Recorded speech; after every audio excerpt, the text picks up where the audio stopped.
Looking forward to this one. Lightweight bout between Diego Ferreira coming in at minus 130 against Michael Johnson, plus 130 for Johnson. Over under 2.5 rounds, plus 145 for the over, minus 145 for the under.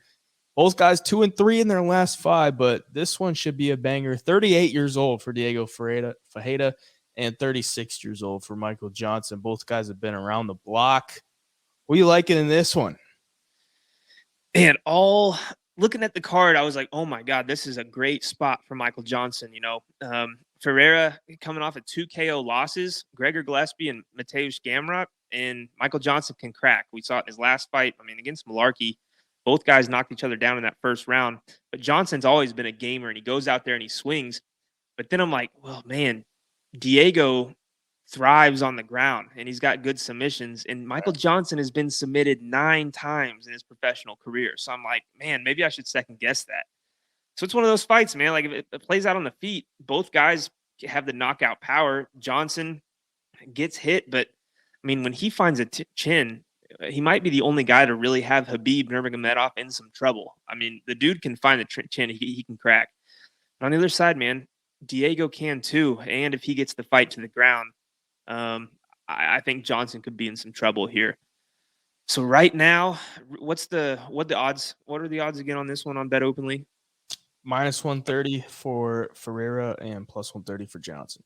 Yeah, man, I'm leaning dog or pass here. It's a close fight. It really is. I think the odds are right where they should be.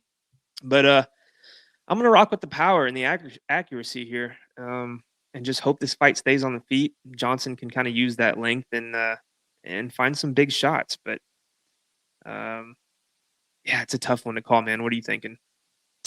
I honestly thought the same way that you did. Like plus money on Michael Johnson coming in here against Ferreira, who's lost 3 straight.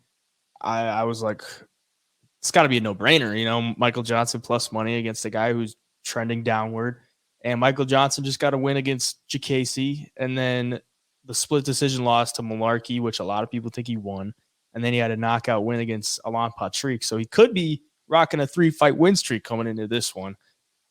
So plus money on him is looking pretty good. But then, of course, you got to take in the submission defense in there. And he's been submitted a bunch of times. Ferreira's got good submissions. But then you look at, he doesn't really get many takedowns. Look at his last few fights. He's got no takedowns. That's against Gamrot, Gillespie, and Dariush. Tough guys to take down. Like 3 of the better guys in the lightweight division, top 15. Gillespie hasn't fought in 2 years, but if he was fighting, he'd probably be up there. And before that, his only fights that he's gotten takedowns in was Anthony Pettis, which he got the sub, and then all the way back to 2018 against Kyle Nelson when he got 2 takedowns. So I mean, he's not really pushing takedowns like that. He is content to stand and strike with guys. So I don't think Michael Johnson's going to take it to the ground.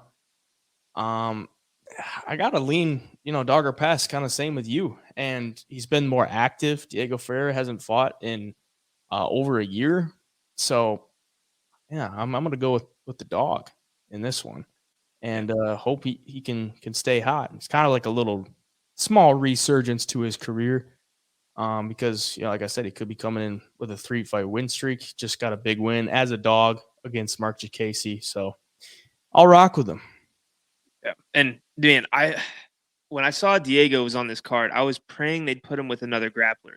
Because if you go back and you watch that Gregor Gillespie fight, dude, that's some of the most beautiful grappling and transitions and those guys just going back and forth that you'll see at the UFC level. Fight. I mean, just phenomenal stuff, so high level.